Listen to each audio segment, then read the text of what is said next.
Yan, good morning po mga kababayan, mga idol. Ang masasabi ko lang po mga idol sa mga MLDA na nagwawalis, Pangulong Marcos o mga senador natin, dapat pa po ba tayong may MLDA na nagwawalis? Wala naman po silang nawawalis. Sapagkat meron naman po mga barangay hall na nagwawalis at meron pa tayong tupad. Lumadami lang po ang gastos ng ating gobyerno na dapat na maitulong sa ating mga kababayan na mahihirap. Ito pa pong mga MLDA, mga nakasilong at mga nakaupo lang sa silong sa mga puno. At mga nakaupo, wala naman pong ginagawa. Makikita po nyo rito sa Manila ang mga karamihan po ng mga nagwawalis. Nakasilong po at mga nakaupo. Sa totoo lang po nakikita natin. Ano masasabi mo ngayon? Sa mga MLDA na nagwawalis, dapat bang tanggalin? Dapat ang tanggalin. Wala naman sila na itutulong eh. Kaming mga nangangalakal na dito, nagbuboluntaryo kami. Dapat yun ang mga silipin nila. Ayun.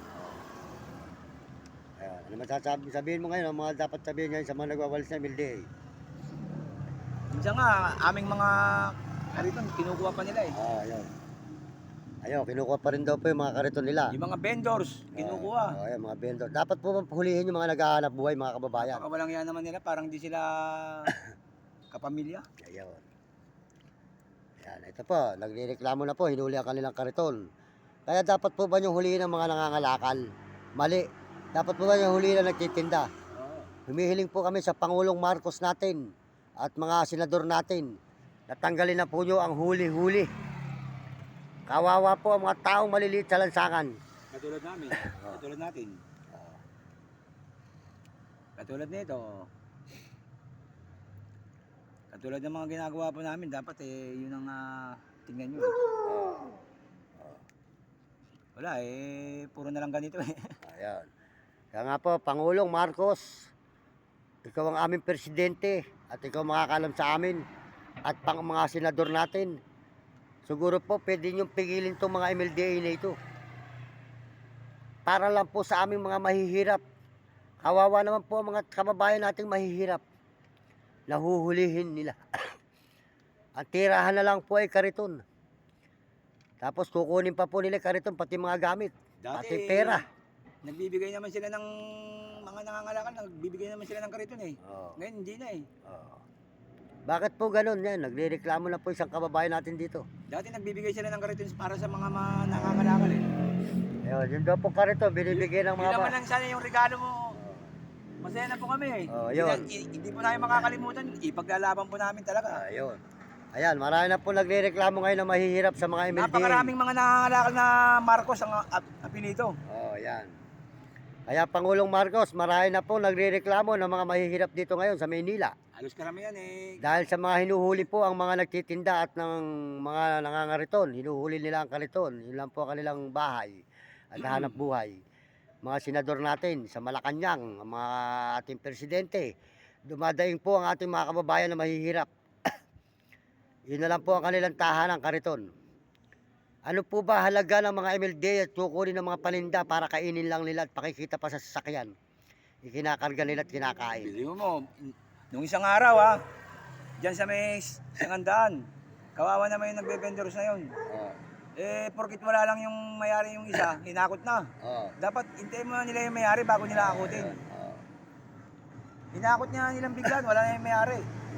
Ngayon, pagdating ng mayari, iyak na iyak. Ayun. Ayan po nyo, nakita nyo ha. Marami na po nagre-reklamo ngayon sa mga MLDA. Hinuhuli po ang mga kariton ng MLDA, ang mga paninda. Tama po ba yun? Nagsisikap po yung mga tao. Ano po ba ang gusto niyo? Magnanakaw, mangho-hold up? Bakit yung nagbago sa amin? Bakit po yung nang-hold up mga nagnanakaw? Hindi po nyo mahuli-huli, sa totoo lang. Bakit ito pong mga naghahanap buhay na mahihirap, namamasura na lang, namamalimos na lang, inyong hinuhuli?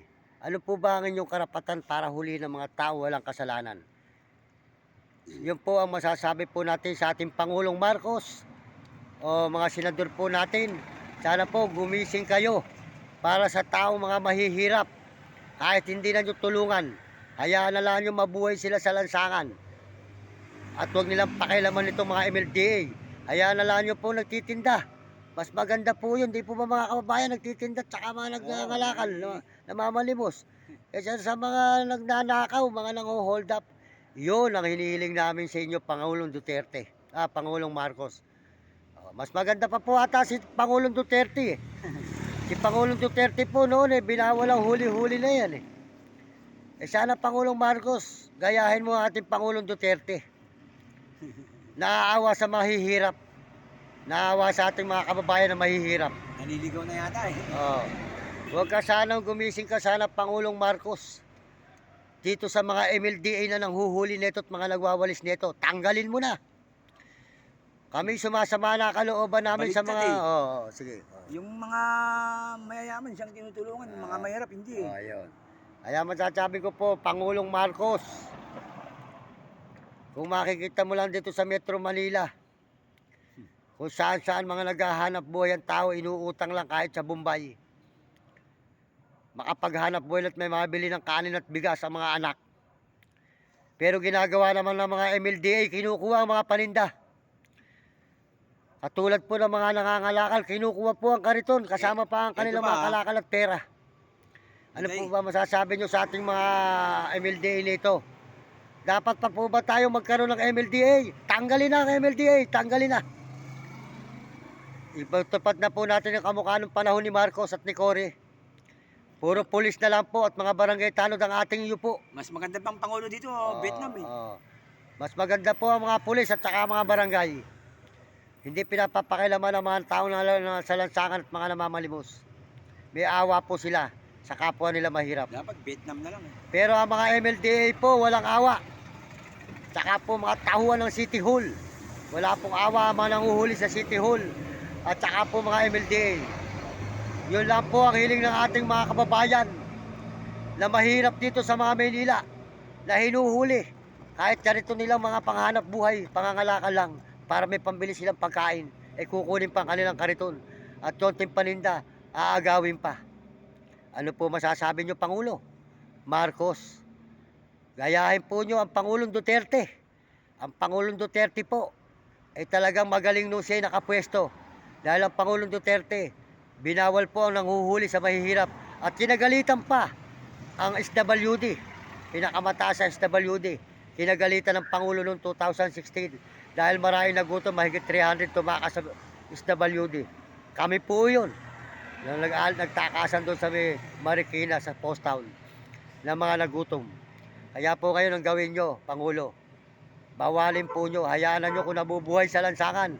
Hayaan nyo kung saan sila nabubuhay, basta huwag lang gumagawa ng masama. Ang hulihin ninyo yung mga gumagawa ng masama. Vietnam na lang. Hindi po ba? Kaya mga kababayan natin sa buong mundo, marami pong nagdurusang mga kawawa sa lansangan. Marami nagugutom dahil po sa MLDA. Bakit meron pa tayong MLDA? Kaya si Gloria walang kabuhay-buhay.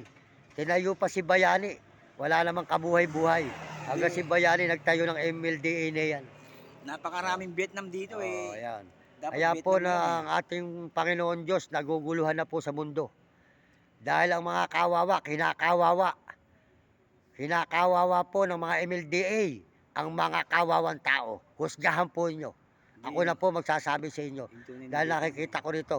Tingnan po ninyo. Kahit po tayo ganito lang na mahirap, tinutulungan natin mga kapwa natin. Tingnan nyo yung mga ibang brother, kung saan sa mga brother, tumutulong sa mahihirap. Hindi inaapi. Hindi kamukha ng MLDA. Kinakawawa nila ang mahirap, wala namang kasalanan. May karapatan po ba ang MLDA? Tanungin ko po sa inyo, nahulihin ng mga tao matitino. Bakit hindi nila hulihin kung talaga sila yung MLDA? Bakit hindi nila hulihin yung magnanakaw? Baka sila rin may mga tauhan din magnanakaw. Hindi po ba? Kamukha po yung mga MLDA na yan. Ako po magsasabi sa inyo, Pangulong Marcos, marami rin pong adik yan. Marami rin pong magnanakaw na MLDA. Marami nga eh. Marami rin po na mga hold-upper na MLDA. At marami rin pong nangungutong na MLDA. At marami rin pong adik na mga MLDA. Ako po'y dadaretsahin ko na kayo. Sa dahil po natin mga kababayan na naghihirap, bakit nila kinukuha ang paninda? Bakit nila kinukuha? Paalisin mo ang mga namamalimos. Pangulong Marcos, gumising ka. Gayahin mo ang Pangulong Duterte na kinagalitan ng SWD at saka mga MLDA. Gayahin mo siya. Hahanga ka ng mga tao natin. Kaya manong naniniwala pa kami kay Duterte at kay Sara eh. Kaya tama ata yung sinabi ni Sara. Kawawa ang mga maliliit. Pangulong Marcos, mga senador, gumising kayo sa mga taong mahihirap. Alisin nyo ang mga MLDA na mga buwisit.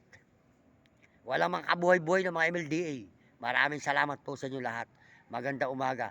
Sana po maunawaan po nyo ang aking sinasabi. Pasensya na kayo, sumasama kalooban ko. Kasi po pinaalis nila ang mga naglilimos at hinuhuli nila ang mga nagtitinda. At hinuhuli nila ang mga karito na nangangalakal. Pasko po ngayon, Pasko. Maawa kayo sa mga taong mahihirap, mga MLDA. Wala kayong kabuhay-buhay. Ano ba ginagawa ng manager ng MLDA? Natutulog ata. Talagang dadiretsahin ko na po yung manager ng MLDA. Ang sarap ng tulog eh. Oo, yan, Tibo, yan. Oh. Ano masasabi mo sa manager ng MLDA? Ang sarap ng tulog. Ang manager ng MLDA, yan. Kasi puro mga Vietnam dito, hindi nila tinutulungan eh. Oh, ayan, sila nyo. Kaya natutulog daw po ang mga tauhan, ang mga manager ng MLDA. Sabi mo, maraming mga Vietnam dito. Alam po ba nyo yung ginagawa ng mga tauhan nyo? Magsalita po kayo, manager ng MLDA. Kung ginagawa ng mga tauhan nyo rito, pinagmamalaki ang mga uniforme ng MLDA. Mapoporma sa lansangan. Mga nakataas ang kilikili. Parang mga hari pa sa mga namamalimos at nangangalakal at mga nagtitinda. May dalang mga pamalo. Papaluin pa. Kaya pwede mo ireklamo sa batas. Pulis nga, hindi nagagawa yun. Sila wala naman po silang munisipyo. Kaya kayong mga MLDA, magbago kayo kung gusto nyo igalang kayo. Kaya kayo hindi na ginagalang ng tao. Hindi po ba mga kababayan? Kaya ang MLDA po, hindi na ginagalang. Kahit mayayaman na may mga sasakyan, galit sa mga MLDA na nangungutong. Nangungutong na, nanguhuli pa, nagpapalis pa ng mga tao sa lansangan. Hinuhuli pa. Kinukuha naman ng pera at saka mga kalakal at kariton. Pati kayo mga nagtitinda. Maawa kayo sa mga taong mahihirap, MLDA. MLDA, hindi kayo dapat MLDA. Kayo ang nagnanakaw sa mga taong mahihirap. Mga wala kayong kwenta. Mga buwisit talaga kayo. Dapat parusahan kayo ng Diyos. Mga gugulang ng mga MLDA. Hindi ubra sa Vietnam yan. Kaya salamat po mga kababayan. Sumasama po ang mga kaloob natin mga tao sa lansangan. Marami pong kawawa rito, hinuhuli. Pinaalis. Hinukuha ang mga paninda. Kawawa po yung mga nagtitinda. Sana manalo si Diwata. Para po mapagtanggol ni Diwata yung mga nagtitinda. Ewan ko lang po sa Pangulo natin. Ba't tayo gumising? Saka sa ating mga senador. Puro nakaupo sa pwesto. Sa Malacanang. Mga nakapwesto at mga nakaupo. Ayaw sabihan to mga MLDA na ito. Sana Pangulo, magising ka. Gayahin mo ang Pangulong Duterte. Mas masarap pa si Duterte. Sa totoo lang, ang Pangulong Duterte, nung nakapwesto, na wala ang huli-huli. Alam pa kailan mga MLDA na yan. Oh. Alang nang huhuli, walang ano. Oh, papakainin ka pa ng Pangulong Duterte. Kayo, nako. Pinapagaling ko pa siya eh. Kasi Sa totoo lang, Pangulong Marcos, kawawa naman kaming mga mahihirap. Maawa naman kami sa iyo, mga senador. Mabuti pa manalo si Pacquiao. Si Pacquiao baka sakali. Tulungan kami talaga. Kaya kami, si Pacquiao kami. Ayan. Dito tayo ngayon, ano? buti ba kasi Pacquiao eh. Sinama Ayan po, sa ating kababayan na nagrereklamo. Oo, sinama na ako ni Pacquiao nakaraan. Ano, tanggalin ba natin ang MLDA? Ano masasabi mo? Ano masasabi mo sa MLDA? Tanggalin na. Nabugbog kami ni Pacquiao. Oo, ayan.